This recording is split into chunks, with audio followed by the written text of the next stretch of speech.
para salir de distintas situaciones, por ejemplo, de la pobreza o intentar salir de la pobreza. Una de las personas que hace muchísimos años, más de 11 años, trabaja en una comunidad que lo quiere, lo necesita, lo respeta, es el padre Mariano Oberlin. Mariano, muchísimas gracias, padre, por recibirnos en su comunidad, en esta comunidad que hace tantos años que está. La información nos trae acá, lamentablemente, por algo que usted viene vivenciando hace muchos años, que tiene que ver con los sectores carenciados, puntualmente en el barrio en donde se encuentra. ¿La pobreza aumentó en pandemia, padre? Sí. Yo no tengo muchos datos más allá de los que se dicen oficialmente, no tenemos así una estadística propia, pero sí lo que se dice en las estadísticas de alguna manera se va viendo reflejado, cada vez más gente pidiendo ayuda de distintas formas y pasando distintas necesidades, y mucha gente perdió el trabajo y están esperando que se recupere la economía, y algunos como que ya ni siquiera tienen la expectativa de que pueda recuperarse ese trabajo, aún cuando se recuperase la economía, ¿no? Padre, ustedes lo notan mucho en el pedido de comida, de ropa. ¿En qué puntualmente lo notan aquí en el barrio? Sí, acá Cáritas vienen siempre personas, y bueno, con esto a partir de la pandemia empezó a venir más gente, y nosotros ahora se han suspendido por un tiempo los comedores que tenemos porque la persona que los lleva a cabo, que los tiene a cargo, digamos, está con algunos problemas de salud importantes, así que bueno, estamos esperando que pueda recuperarse y seguir acompañando ese proceso. Pero sí, hemos tenido, cuando comenzó la pandemia, un aumento enorme de gente que viene a pedir. Sí, ayuda. Padre, para usted lo que hay, los distintos formatos, llámense en las parroquias, llámense a nivel de Estado, ¿sirve los formatos que hay? ¿Sirve para sacar a los chicos? ¿Sirve para que los chicos se puedan integrar a la sociedad? Yo creo que algunos sí, hay algunos formatos de ayuda o de programas, digamos, que sirven. Hay otros que por ahí uno sospecha que no están dando buenos resultados.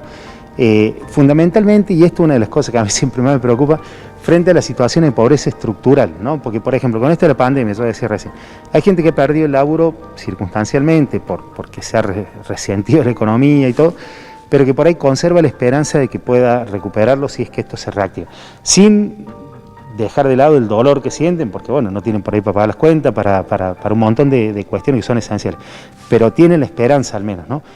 Hay gente que ya viene de generación tras generación bajo la línea de pobreza, viviendo en situaciones de vulnerabilidad extrema, sin posibilidades laborales por muchos motivos, y es como que la perspectiva hacia adelante que va a seguir siendo igual, ¿no? Porque ha sido así antes, es así ahora, y entonces sospecha que va a seguir siendo siempre igual, ¿no? Por ahí se hablaba mucho del crecimiento de las villas en este tiempo, y yo la sensación que tengo, que me gustaría ver, cotejarlo por ahí con las estadísticas, lo que pasa es que no sé si las estadísticas lo muestran a esto, y si no habría que hacer un estudio de eso.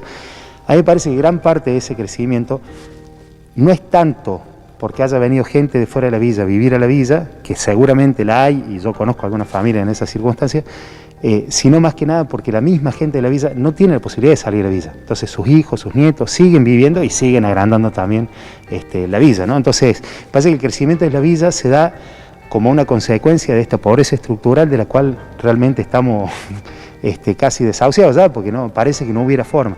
Y por ahí los programas para poder resolver la situación de pobreza estructural me parece que tienen que ser mucho más a largo plazo, mucho más concienzudos si se quiere, y apuntando siempre fundamentalmente a lo que siempre se dice, que es la educación y el trabajo, ¿no? Generar fuente de trabajo genuino. Padre, usted que tiene tanto contacto con la comunidad, ¿el asistencialismo, qué opina del asistencialismo?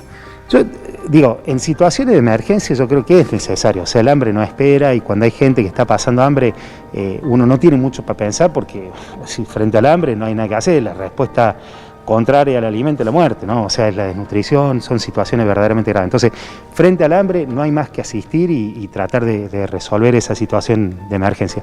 Ahora, la realidad es que nadie puede decir que salió de la pobreza porque come todos los días, ¿no? O sea, la pobreza es una realidad mucho más compleja que solo la comida. Entonces, si realmente queremos superar las situaciones de pobreza estructural que se viven y que han venido creciendo en todos estos años, me parece que no alcanza con la asistencia. O sea, la asistencia es imprescindible en algunas circunstancias, pero no alcanza para superar la línea de pobreza, ¿no? O sea, padre, hace unos días trascendió una frase, dijeron que hay mayor delincuencia porque hay mayor pobreza.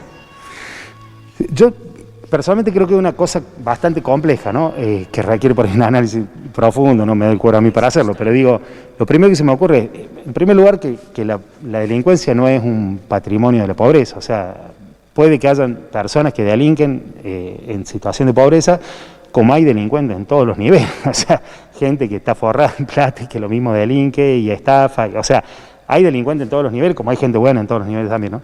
Entonces digo, me parece que lo primero que hay que hacer es sacar el mote de emparejar pobre con delincuente, porque me parece que no es así, ¿no?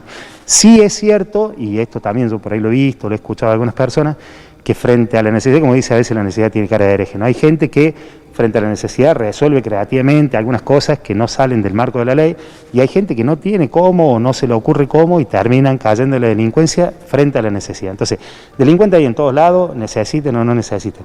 Pero cuando la necesidad aprieta, a veces hay gente que elige ese camino, lamentablemente, o elige o se siente empujada de ese camino, lamentablemente porque no vio otra posibilidad, ¿no?